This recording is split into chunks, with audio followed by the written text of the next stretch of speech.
Welcome to Keep the Faith Ministry News. Running to become the first Catholic president of the United States in 1960, Senator John F. Kennedy told an audience of weary Protestant ministers that, quote, "If the time should come when my office would require me to violate my conscience or violate the national interest, then I would resign the office."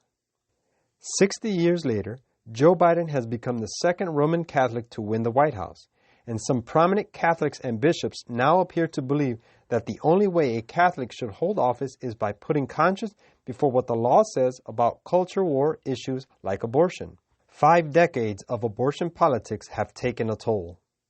The Roman Catholic Church is more diverse and more divided than it was 60 years ago.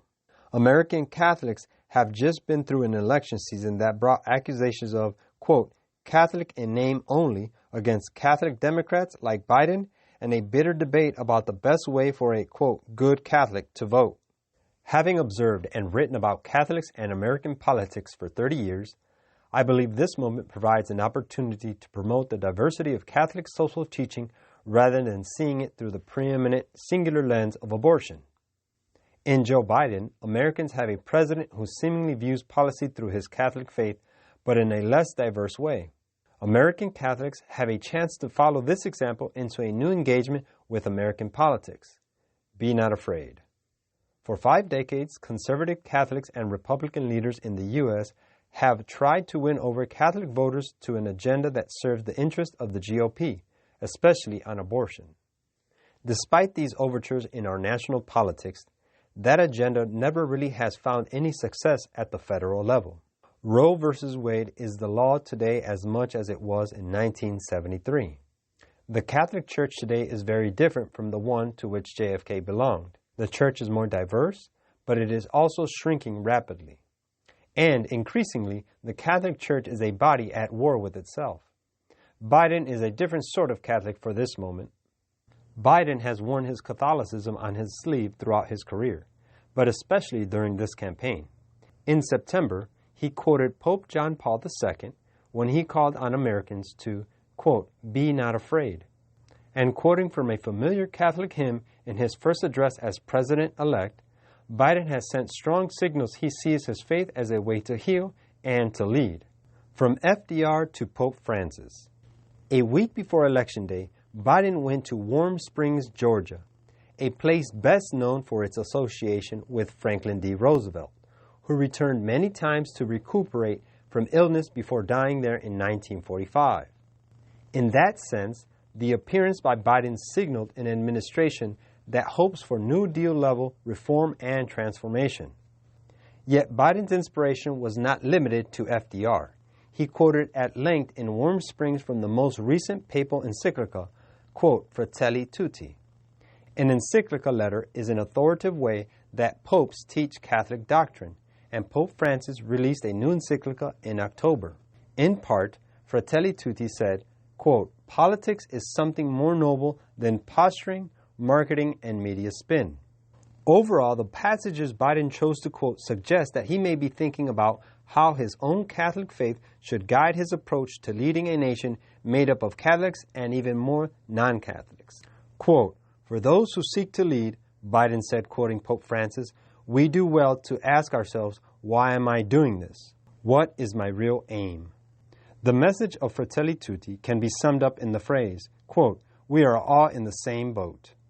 Beyond abortion, the social teachings of the Catholic Church offer a place to begin crafting a policy agenda that could enjoy broad support among Democrats while also enlarging Catholic political engagement in a way that goes beyond the abortion question.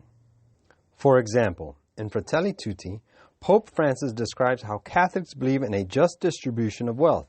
He quoted John Paul II, who said, quote, God gave the earth to the whole human race for the sustenance of all its members, without excluding or favoring anyone.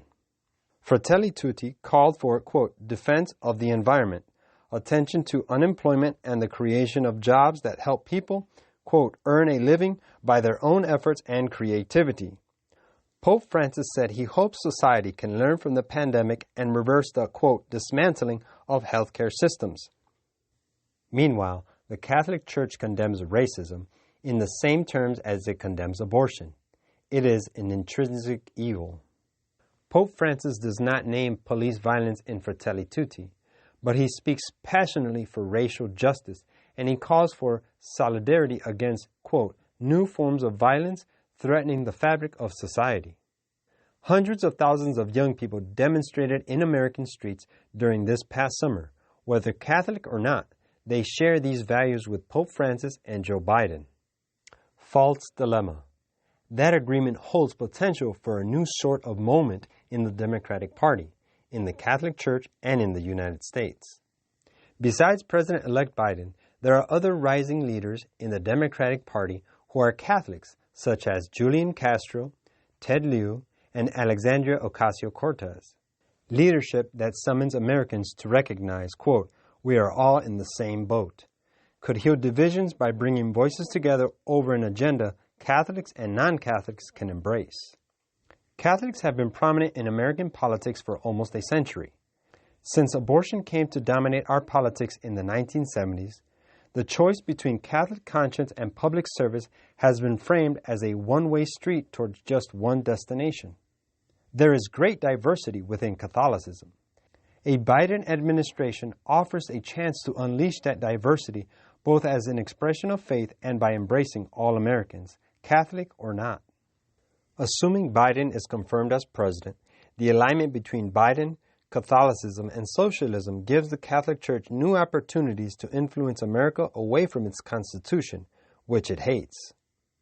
Quote, when Protestantism shall stretch her hand across the gulf to grasp hand of the Roman power, when she shall reach over the abyss to clasp hands with spiritualism, when, under the influence of this threefold union, our country shall repudiate every principle of its Constitution as a Protestant and Republican government, and shall make provision for the propagation of papal falsehoods and delusions, then we may know that the time has come for the marvelous working of Satan, and that the end is near. Testimonies for the Church, Volume 5, page 451. This is Keep the Faith Ministry News. Thank you for watching.